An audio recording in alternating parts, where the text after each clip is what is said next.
నమస్కారం, పాత్ర న్యూస్ కి స్వాగతం. హెడ్లైన్ చూద్దాం. పవన్ కళ్యాణ్ తెలంగాణ పర్యటన వివాదంపై ఏపీ సీఎం చంద్రబాబు కీలక వ్యాఖ్యలు. ప్రజాస్వామ్యంలో ఎక్కడైనా రాజకీయం చేయొచ్చంటూ వ్యాఖ్య.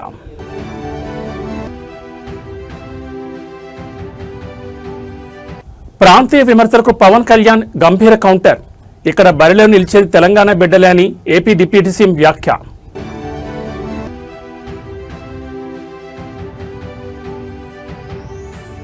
సీఎం రేవంత్ రెడ్డి తెలంగాణ రైజింగ్ 2047 విజన్పై జర్మన్ ముఖ్యమంత్రి మారియో వోయిట్ ప్రశంసలు.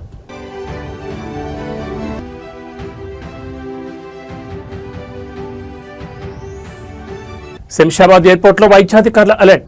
ఎబోలా హిస్టరీ ఉన్న విదేశీయుడి గుర్తింపు. ఇక డీటెయిల్స్ చూస్తే తెలంగాణ రాజకీయాల్లో జనసేన అధినేత AP deputy CM Pawan Kalyan పర్యటనలు, పోటీపై ప్రత్యర్థి పార్టీలు సృష్టిస్తున్న వివాదాలపై ఆంధ్రప్రదేశ్ ముఖ్యమంత్రి చంద్రబాబు నాయుడు అత్యంత కీలక వ్యాఖ్యలు చేశారు. తెలంగాణ గడ్డపై పవన్ కళ్యాణ్ అడ్డుకోవాలని చూడడం ఎంతమాత్రం కరెక్ట్ కాదని ఆయన స్పష్టం చేశారు. ప్రజాస్వామ్య దేశంలో ఎవరైనా ఎక్కడైనా రాజకీయం చేసే ప్రచారం చేసుకునే హక్కు ఉంటుందని గుర్తు చేసిన చంద్రబాబు, విభజన జరిగి ఇన్నేళ్లు గడుస్తున్నా ఇంకా ప్రాంతీయ విద్వేషాలు రేపడం తగదంటూ విమర్శకులకు గట్టి వార్నింగ్ ఇచ్చారు. తెలంగాణలో జనసేన విస్తరణను తప్పుపడుతున్న నేతలకు చంద్రబాబు నాయుడు తనదైన శైలిలో ప్రజాస్వామ్య పాఠాలు చెప్పారు. గతంలో తాను కూడా తమిళనాడు వంటి ఇతర రాష్ట్రాలకు వెళ్లి ఎన్నికల ప్రచారం నిర్వహించిన విషయాన్ని ఈ సందర్భంగా ఆయన గుర్తు చేశారు. ఈరోజు ప్రపంచవ్యాప్తంగా తెలుగువారు తమ ప్రతిభతో అంతర్జాతీయంగా ఎన్నో ఉన్నత పదవుల్లో రాణిస్తున్నారని, అలాంటిది తెలుగు రాష్ట్రాల మధ్య ఇంకా ప్రాంతీయ సెంటిమెంట్లు రాజేయడం సమంజసం కాదన్నారు. రాజకీయ పార్టీల మధ్య పోటీ అనేది కేవలం ప్రజలకు ఎవరు మెరుగైన సేవలు అందిస్తారనే అంశంపైనే ఉండాలి తప్ప ద్వేషాన్ని పెంచేలా ఉండకూడదని హితవు పలికారు. వ్యవస్థలను చెడగొట్టకుండా లాజికల్ గా ఆలోచిస్తూ సమాజాన్ని ముందుకు తీసుకెళ్లాలని చంద్రబాబు నాయుడు పిలుపునిచ్చారు. పవన్ కళ్యాణ్ కి మద్దతుగా ఏపీ ముఖ్యమంత్రి చంద్రబాబు నాయుడు నేరుగా రంగంలోకి దిగి ఇచ్చిన ఈ వివరణతో ప్రాంతీయ సెంటిమెంట్ ను వాడుకుని రాజకీయ లబ్ధి పొందాలని చూస్తున్న ప్రత్యర్థి పార్టీల విమర్శలకు గట్ చెక్ పడినట్లయింది. అభివృద్ధి, ప్రజాసేవ ఆధారంగానే రాజకీయం సాగాలన్న చంద్రబాబు వ్యాఖ్యలు ఇప్పుడు అటు ఏపీ ఇటు తెలంగాణ పొలిటికల్ సర్కిల్స్ లో హాట్ టాపిక్ గా మారాయి.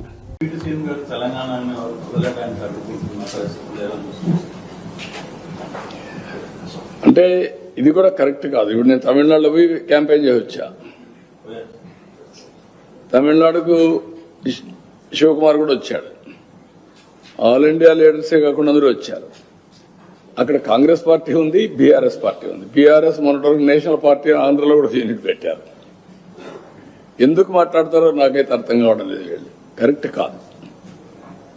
ఏదైనా సరే కొన్ని ప్రజాస్వామ్యంలో అమెరికాలో తెలుగు వాళ్ళు సెనేటర్స్ అవుతున్నారు, ప్రపంచం అన్ని దేశాల్లో అవుతున్నారు, ఒక అమెరికాలో కాదు.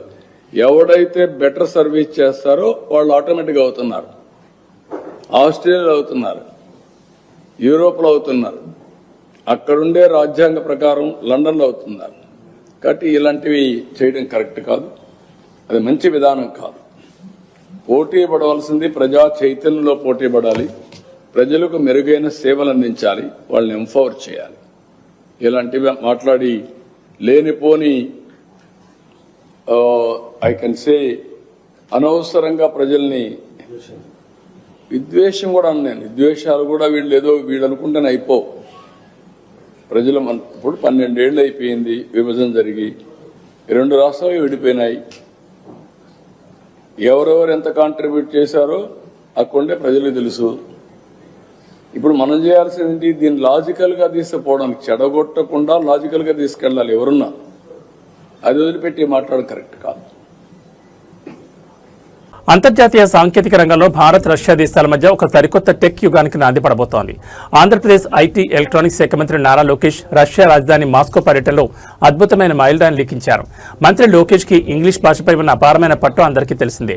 అయితే ఆంధ్రప్రదేశ్ రాష్ట్రంపై, తెలుగు జాతిపై ఉన్న గౌరవంతో రష్యా ప్రభుత్వ టెక్ దిగ్గజ సంస్థ స్బేర్ బ్యాంక్ తమ అఫీషియల్ ప్రెజెంటేషన్ స్లైడ్స్ ను పూర్తిగా తెలుగు భాషలోనే సిద్ధం చేసి మంత్రికి ఊహించని రీతిలో గ్రాండ్ వెల్కమ్ చెప్పింది.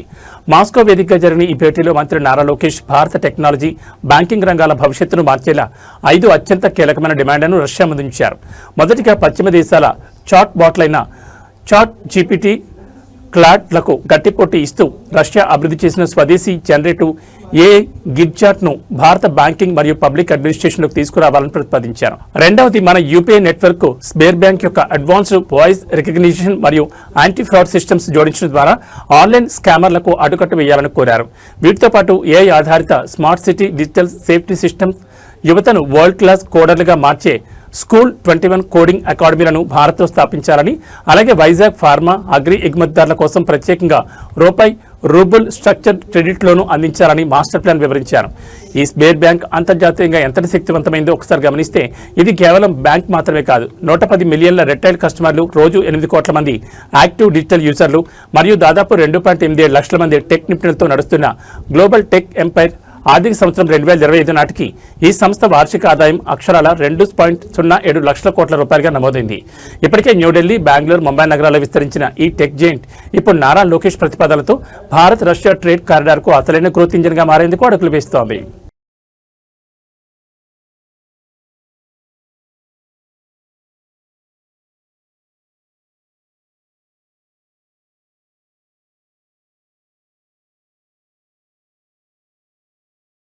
తెలంగాణ రాజకీయాల్లో జనసేన పార్టీ ఉనికిని తప్పుబడుతూ ప్రాంతీయ సెంటిమెంట్ తెరపెక్కిస్తున్న విమర్శకులకు జనసేన అధినేత AP deputy CM Pawan Kalyan అత్యంత గంభీరమైన కౌంటర్ ఇచ్చారు.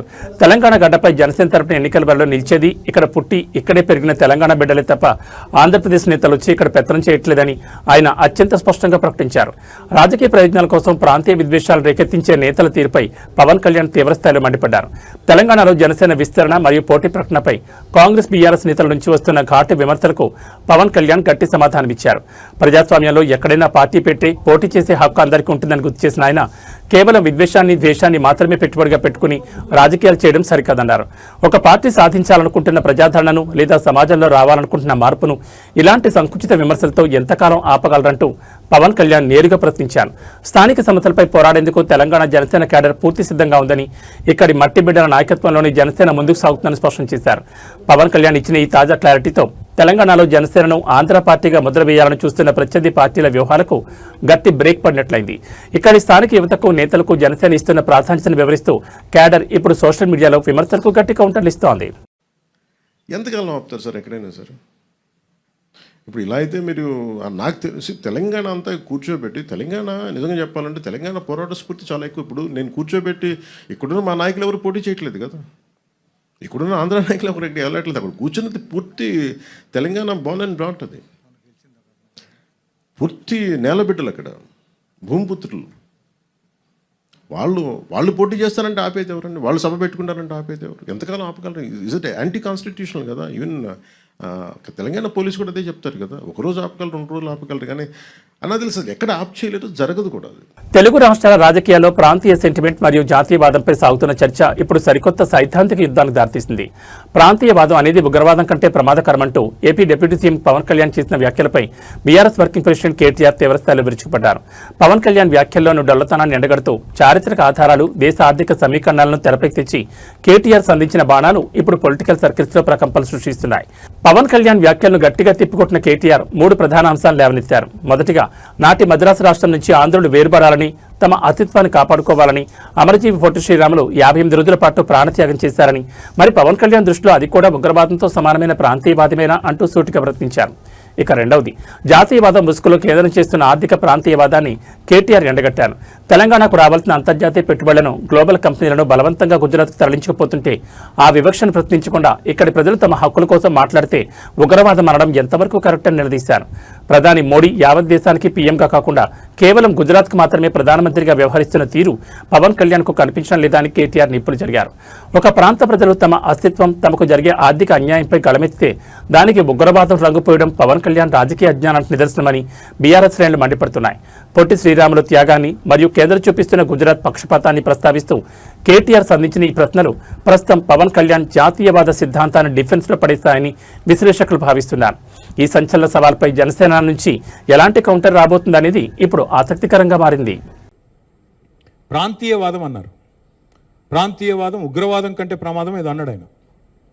నేను వారికి గుర్తు చేస్తా ఉన్న, ప్రాంతీయవాదం అంటే మరి పొట్టి శ్రీరాములు గారు 58 రోజుల పాటు ఆత్మ బలిదానం చేసుకున్నారే, పోరాటం చేసి మద్రాస్ ప్రెసిడెన్సీ నుంచి వేర్పడి తెలుగు రాష్ట్రం కావాలి, లింగ్విస్టిక్ బేసిస్గా రాష్ట్రాలు ఏర్పడాలి అనే ఒక ఆకాంక్షతో వారు ఏదైతే పోరాటం చేశారో, లింగ్విస్టిక్ బేసిస్కి వారికి సంబంధం లేదు, మద్రాస్ నుంచి ఆంధ్ర రాష్ట్రం వేరుపడాలని పొట్టి శ్రీరాములు గారు 58 రోజులు నిరాహారదీక్ష చేశారు. అది కూడా ప్రాంతీయవాదం అంటారా?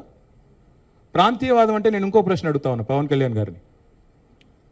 మోడీ గారు ఇవాళ ఆయన ప్రాంతం మీద అభిమానంతో, ప్రాంతీయవాదంతో తెలంగాణకు వచ్చిన ఇండస్ట్రీలను కొట్టుకొని పోతా ఉన్నాడు. కేన్స్ అనే పరిశ్రమ ఇక్కడ పెట్టాల్సి ఉంటే ఇక్కడ ఒప్పందం కుదుర్చుకుంటే మా హయాంలో మా గవర్నమెంట్లో దాన్ని తీసుకుపోయి గుజరాత్లో పెట్టించారు. మైక్రాన్ అనే సంస్థ ఇక్కడ పెట్టాల్సి ఉంటే పెట్టుబడి పెట్టేది ఉంటే దాన్ని తీసుకుపోయి గుజరాత్లో పెట్టుకున్నారు.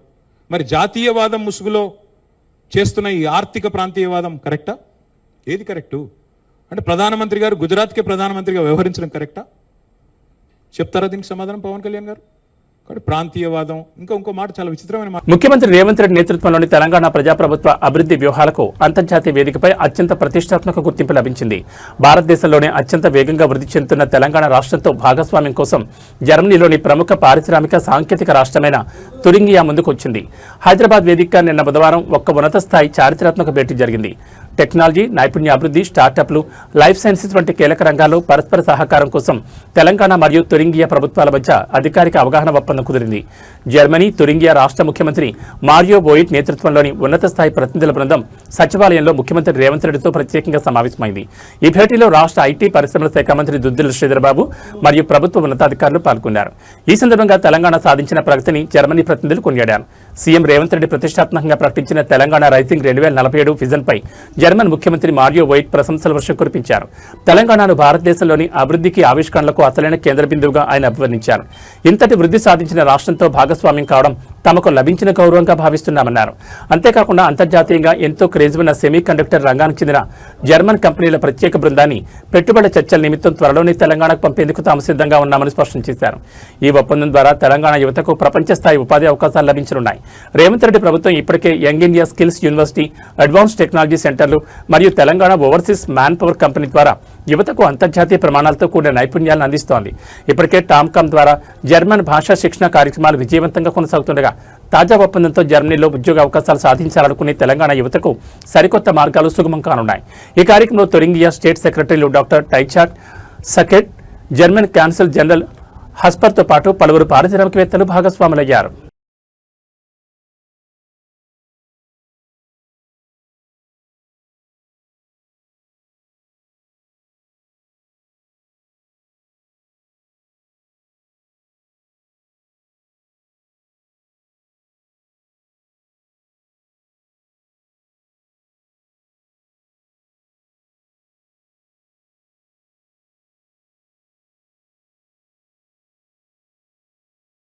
ఆంధ్రప్రదేశ్ అటవీ ప్రాంతంలో పులి సంచారం ఇప్పుడు తీవ్ర కలకలం రేపుతోంది. దేవీపట్నం మండలం గంగపాలెం పరిసర గ్రామాల ప్రజలను భయాందోళన గురిచేస్తున్న పులిని సురక్షితంగా బంధించేందుకు ఆంధ్రప్రదేశ్ అటవీ శాఖ రంగంలో దిగింది. యుద్ధ ప్రాతిపదికన భారీ ఎత్తున రెస్క్యూ ఆపరేషన్ ప్రారంభించింది. వందలాది మంది సిబ్బంది అత్యాధునిక సాంకేతిక పరిజ్ఞానంతో అటవీ ప్రాంతాన్ని జల్లెడపడుతున్నారు. గంగపాలెం పరిసరాల్లో పులి సంచరిస్తున్నట్లు పక్కా ఆధారాలు లభించడంతో అటవీ శాఖ అప్రమత్తమైంది. ఎక్కడా పులికి గాయం కాకుండా సురక్షితంగా మత్తుమందిచ్చి బంధించడమే లక్ష్యంగా సుమారు 200 మందికి పైగా అటవీ శాఖ అధికారులు, క్షేత్రస్థాయి సిబ్బంది విధుల్లో నిరంతరం శ్రమిస్తున్నారు. ఈ భారీ ఆపరేషన్లో మొత్తం 6 ర్యాపిడ్ రెస్క్యూ టీంలు, ప్రత్యేకంగా శిక్షణ పొందిన 4 ట్రాంక్విలైజింగ్ టీంలు మరియు దట్టమైన అడవిలో పులి కదలికలను కనిపెట్టేందుకు అత్యాధునిక డ్రోన్ బృందాలు క్షేత్రస్థాయిలో రంగంలో దిగాయి. పులిని పట్టుకున్న వెంటనే సురక్షిత ప్రాంతాన్ని తరలించేందుకు అధునాతన సౌకర్యాలు గల వన్యప్రాణి అంబులెన్స్ ను కూడా స్పాట్లోనే సిద్ధంగా ఉంచారు. పులిని బంధించే వరకు ప్రజల భద్రతే తమ ప్రథమ ప్రాధాన్యమని అటవీ శాఖ స్పష్టం చేసింది. ఈ నేపథ్యంలో గంగపాలెం మరియు చుట్టుపక్కల గ్రామ ప్రజలు తీవ్ర అప్రమత్తంగా ఉండాలని అధికారులు విజ్ఞప్తి చేస్తున్నారు. ముఖ్యంగా రాత్రివేళలో తెల్లవారుజామున ఒంటరిగా బయటకు రాకూడదని, పులి సంచరిస్తున్నట్లు అనుమానం ఉన్న దట్టమైన అటవీ మరియు పొలాల ప్రాంతాలకు వెళ్లకుండా ఫారెస్ట్ డిపార్ట్మెంట్ ఇచ్చిన గైడ్లైన్స్ ను తప్పనిసరిగా పాటించాలని కోరారు.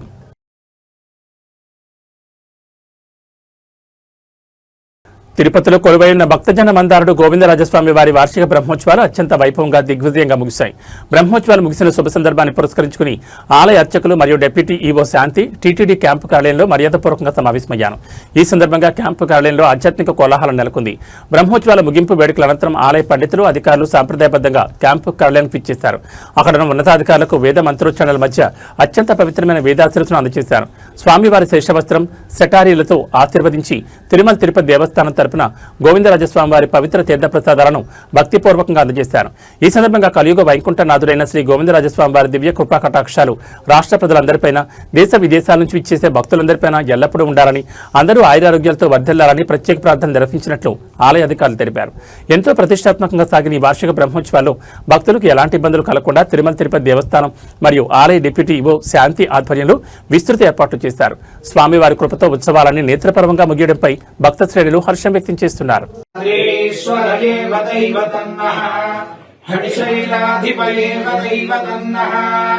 భగవాన్ వెంకటయేవ దైవతన్నః శ్రీ శ్రీనివాస భద్రాజ్యే భాగ్యలక్ష్మీ కరతల కమలే సర్వదా దానలక్ష్మీ దోర్దండే గ్రే శౌర్యలక్ష్మీ నిఖిల గుణగాం సర్వసామ్రాజ్యలక్ష్మీ శ్రీయకాంతాయ కళ్యాణ నిధయే నిధయేర్ధినా శ్రీవేంకట నివాసాయ శ్రీనివాసాయ మంగళం ఫాల్గునే మాస పూర్ణాయాం ఉత్తరక్షేందువాసరే గోవిందరాజో భగవాన్ రాతురాశీర్మహామునే వల్లీనాయికా సమేత గోవిందరాజస్వామినః ప్రసాద సిద్ధిరస్తు సకల కళ్యాణ సమృద్ధిరస్తు.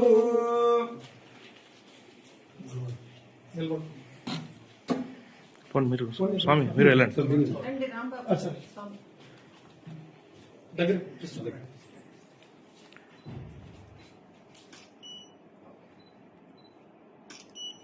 శంషాబాద్ అంతర్జాతీయ విమానాశ్రయంలో వైద్య ఆరోగ్య శాఖ అధికారుల అలర్ట్నెస్ కారణంగా ఒక పెద్ద ముప్పు ముందే అడ్డుకోబడింది. శంషాబాద్ ఎయిర్పోర్ట్లో ఎబోలా వైరస్ ముందస్తు తనిఖీలకు సంబంధించి తీవ్ర కలకలం రేగింది. గతంలో ఎబోలా వ్యాధి హిస్టరీ ఉన్న ఒక విదేశీ ప్రయాణికుని విమానాశ్రయ ఇమిగ్రేషన్ మరియు వైద్య బృందాలు ప్రాథమిక స్క్రీనింగ్లోని అత్యంత సమర్థవంతంగా గుర్తించాయి. అంతర్జాతీయ విమానయాన వైద్య నిబంధనల ప్రకారం అతన్ని భారతదేశంలోకి ప్రవేశించకుండా ముందస్తు జాగ్రత్తగా తీసుకుని తిరిగి వెనక్కి పంపించి వేశారు. సూడాన్ దేశానికి చెందిన మహమ్మద్ అనే ప్రయాణికుడు శంషాబాద్ విమానాశ్రయానికి చేరుకోగా ఎయిర్పోర్ట్లోని అంతర్జాతీయ హెల్త్ స్క్రీనింగ్ కౌంటర్ వద్ద అధికారులు పత్రాలను పరిశీలించారు. ఈ తనిఖీలో అతనికి గతంలో ఎబోలా వైరస్ సోకిన హిస్టరీ ఉన్నట్లు వైద్య నిపుణులు కనుగొన్నారు. ఏమాత్రం ఆలస్యం చేయకుండా అంతర్జాతీయ ప్రోటోకాల్ మరియు పబ్లిక్ హెల్త్ సేఫ్టీ నిబంధనల ప్రకారం సదరు సూడాన్ పౌరుని నగరంలో గానీ దేశ సరిహద్దుల్లో గానీ అనుమతించకుండా వచ్చిన విమానంలోనే తిరిగి వెనక్కి పంపించేశారు. శంషాబాద్ విమానాశ్రయంలో అంతర్జాతీయ ప్రయాణికులకు సంబంధించి హెల్త్ స్క్రీనింగ్ మరియు థర్మల్ స్క్రీనింగ్ మరియు 24 గంటలు అత్యంత పకడ్బందీగా జరుగుతోందని విమానాశ్రయ వర్గాలు వెల్లడించాయి. ఈ ఘటనపై తెలంగాణ వైద్య ఆరోగ్య శాఖ వెంటనే స్పందించింది. ఎయిర్పోర్ట్లో నిఘా మరియు స్క్రీనింగ్ అత్యంత పకడ్బందీగా ఉందని, వైరస్ నగరంలోకి ప్రవేశించే అవకాశమే లేదని స్పష్టం చేసింది. కాబట్టి గ్రేటర్ హైదరాబాద్ మరియు రాష్ట్ర ప్రజలు ఎబోలా వైరస్ పట్ల ఎలాంటి ఆందోళన గానీ భయాందోళన గానీ చెందాల్సిన అవసరం లేదని హెల్త్ డిపార్ట్మెంట్ అధికారిక భరోసా ఇచ్చింది.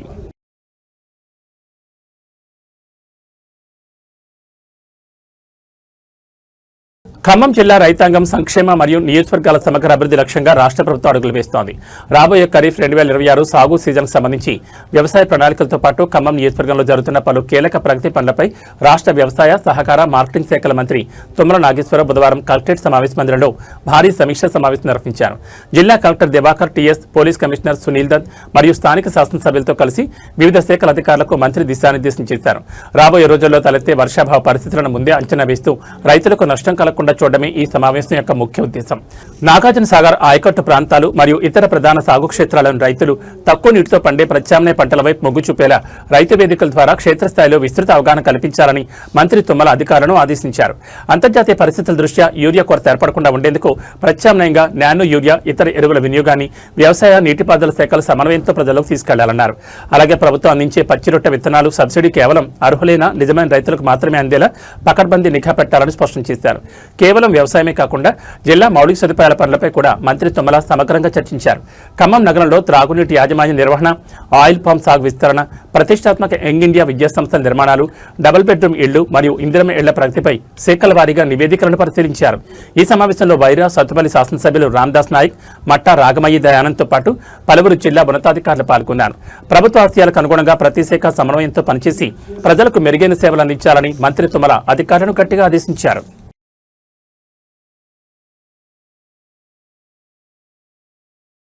Mega power star Ram Charan, Bollywood beauty Janhvi Kapoor జంటగా నటించిన most awaited global sports drama చిత్రం పెద్ది ఈ రోజు ప్రపంచవ్యాప్తంగా గ్రాండ్ గా విడుదలై థియేటర్లలో కాకరేపుతోంది. సినిమా బాక్సాఫీస్ వద్ద భారీ బ్లాక్ బస్టర్ విజయాన్ని అందుకోవాలని కోరుకుంటూ ఈ చిత్ర కథానాయక జాన్వీ కపూర్ కలియుగ వైకుంఠం తిరుమల శ్రీ వెంకటేశ్వర స్వామివారిని దర్శించుకున్నారు. ఎప్పుడు వీఐపీ బ్రేక్ దర్శనాల్లో వచ్చే జాన్వీ కపూర్ ఈసారి భక్తులతో కలిసి సాధారణ మార్గంలో అలిపిరి మెట్లగుండా కాలినడకన కొండపైకి చేరుకోవడం విశేషం. తన తల్లి అతిలోక సుందరి శ్రీదేవి లాగే జాన్వీ కపూర్ కూడా తిరుమల శ్రీవారంటే అత్యంత భక్తి. పెద్ద సినిమా ఈ రోజు థియేటర్లోకి వచ్చిన నేపథ్యంలో స్వామివారి ఆశీస్సులు తీసుకోవడానికి ఆమె తిరుపతికి చేరుకున్నారు. పక్కా తెలుగుదనం ఉట్టిపడేలా సంప్రదాయ లంగాబోని ఓని ధరించి అలిపిరి మెట్ల మార్గం ద్వారా కాలినడకన భక్తి శ్రద్ధలతో కొండపైకి నడిచొచ్చారు. మెట్ల మార్గంలో జాన్వీ కపూర్ను చూసిన భక్తులు మరియు రామ్ చరణ్ అభిమానులు ఆమెకు ఘనస్వాగతం పలికారు. ఆమెతో ఫోటోలు సెల్ఫీలు దిగేందుకు ఫ్యాన్స్ ఎగబడడంతో కొండపై కాసేపు సందడి వాతావరణం నెలకొంది. జాన్వీ కూడా ఎంతో ఓపికగా నవ్వుతూ అభిమానులకు నమస్కరిస్తూ ముందుకు సాగారు. శ్రీవారి దర్శనానంతరం ఆలయ అర్చకులు జాన్వీ కపూర్కు రంగనాయకుల మండపంలో వేదాశీర్వచనం అందించి స్వామివారి తీర్థ ప్రసాదాలు అందజేశారు. ఒకవైపు వెండి తెరపై పెద్ద చిత్రంతో జాన్వీ కపూర్ తన నటనతో అలరిస్తుంటే మరోవైపు శ్రీవారిని దర్శించుకున్న ఆమె విజువల్స్ ఇప్పుడు సోషల్ మీడియాలో విపరీతంగా ట్రెండ్ అవుతున్నాయి.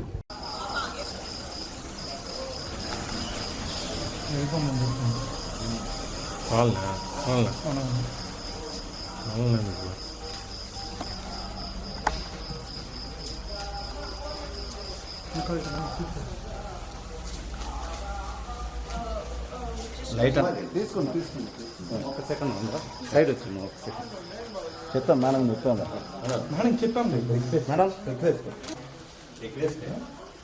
మీరు సైడ్ వచ్చేసిందంటే మేము హ్యాపీ తీసుకుంటాం. మీరే అడ్డు వస్తున్నారు, మీరు సైడ్ వచ్చేది మేమేమన్నా ఇబ్బంది పడుతున్నామా?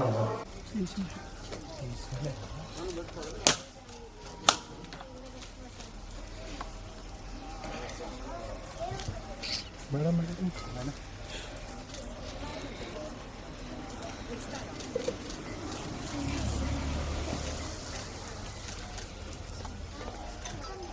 डन डन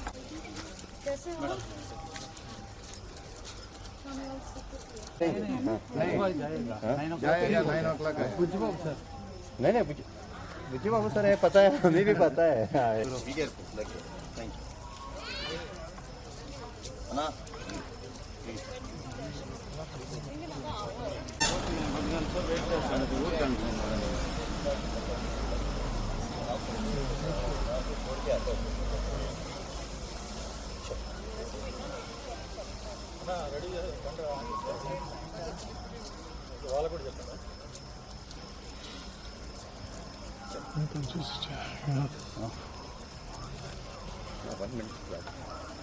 चलिए ओके थैंक यू.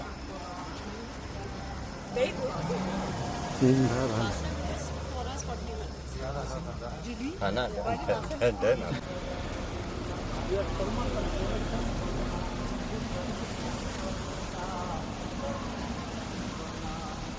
చీకటి అయిపోయింది.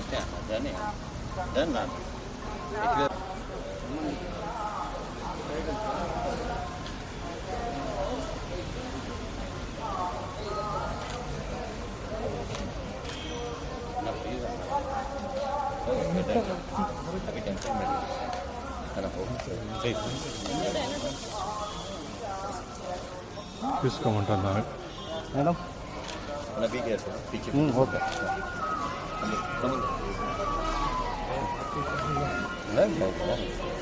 आप हमारी चलिए चलिए रिक्वेस्ट है ना. Thank you Anna please.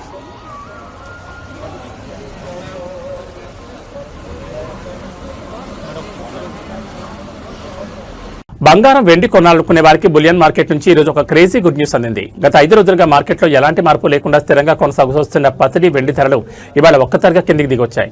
ముఖ్యంగా వెండి ప్రియులకు భారీ ఉపశమనం కలిగిస్తూ కేజీ సిల్వర్ రేట్ ఊహించని రీతిలో భారీగా పతనమైంది. మరోవైపు పసిడి ధరలు కూడా స్వల్పంగా తగ్గుముఖం పట్టాయి. హైదరాబాద్ అంతర్జాతీయ బులియన్ మార్కెట్ అప్డేట్స్ ప్రకారం హైదరాబాద్ బులియన్ మార్కెట్లో గత 5 రోజులుగా స్థిరంగా ఉన్న వెండి ధర ఇవాళ భారీగా కుప్పకూరింది. కేజీ సిల్వర్ రేటు ఏకంగా 5,000 రూపాయలు తగ్గి ప్రస్తుతం 2,85,000 రూపాయల వద్ద కొనసాగుతోంది.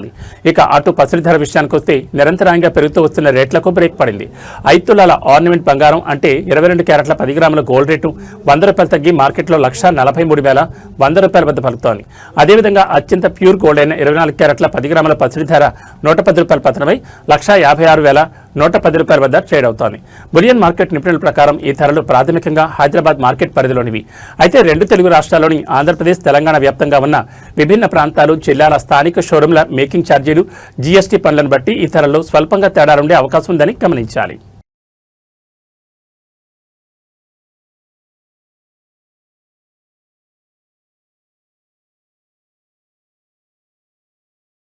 బానుడి బగబగలతో అల్లాడిపోతున్న తెలంగాణ ప్రజలకు వాతావరణ శాఖ చల్లటి కబురు అందించింది. రాష్ట్రంలో ఈ రోజు పలు జిల్లాల్లో తేలికపాటి నుంచి మోస్తరు వర్షాలు కురిసే అవకాశం ఉందని హైదరాబాద్ వాతావరణ కేంద్రం వెల్లడించింది. ముఖ్యంగా రాజధాని హైదరాబాద్, రంగారెడ్డి సహా ఉత్తర మరియు దక్షిణ తెలంగాణలోని పలు జిల్లాల్లో ఉరుములు మెరుపులతో కూడిన వర్షాలు పడొచ్చని అంచనా వేసింది. వర్షంతో పాటు భారీ ఈదురుగాలులు వీచే ప్రమాదం ఉందని వాతావరణ నిపుణులు హెచ్చరిస్తున్నారు. వాతావరణంలో ఏర్పడిన మార్పుల వల్ల ఈ రోజు రాష్ట్ర వ్యాప్తంగా ప్రధాన జిల్లాల్లో ఉరుములు మెరుపులతో కూడిన వర్షాలు పడనున్నాయి. ముఖ్యంగా ఆదిలాబాద్, కొమరంభీం, ఆసిఫాబాద్, మంచిర్యాల, నిర్మల్, నిజామాబాద్, నల్గొండ మరియు సూర్యాపేట జిల్లాలో పిడుగులు పడే అవకాశం ఉందని అధికారులు తెలిపారు. వీటితో పాటు ఉమ్మడి వరంగల్, హైదరాబాద్, రంగారెడ్డి, ఉమ్మడి మహబూబ్ నగర్ మరియు సిద్దిపేట జిల్లాలోని పలు ప్రాంతాల్లో ఓ మోస్తరు వర్షాలు కురనున్నాయి. అయితే వర్షం కురిసే సమయంలో గంటకు 50 నుంచి 60 కిలోమీటర్ల వేగంతో అత్యంత బలమైన ఈదురుగాలులు వీస్తాయని ప్రజలు జాగ్రత్తగా ఉండాలని సూచించారు. మరోవైపు ఈ వర్షాల ప్రభావంతో రాబోయే 4 రోజుల పాటు రాష్ట్రంలో పగటి ఉష్ణోగ్రతలు 2 నుంచి 4 డిగ్రీల వరకు తగ్గే అవకాశం ఉందని వాతావరణ శాఖ పేర్కొంది. ఈదురుగాలుల తీవ్రత ఎక్కువగా ఉండే అవకాశం ఉన్నందున ప్రయాణికులు, వాహనదారులు రోడ్లపై వెళ్లేటప్పుడు అప్రమత్తంగా ఉండాలని విపత్తుల నిర్వహణ సంస్థ కోరింది. ముఖ్యంగా పాతాళగండ్లు, హోర్డింగ్లు మరియు విద్యుత్ లైన్ల కింద నిలబడవద్దని హెచ్చరించింది. ఏదేమైనా గత కొద్ది రోజులుగా మండిపోతున్న ఎండల నుంచి ఈ వాతావరణ మార్పు కాస్త ఊరటనిస్తోంది.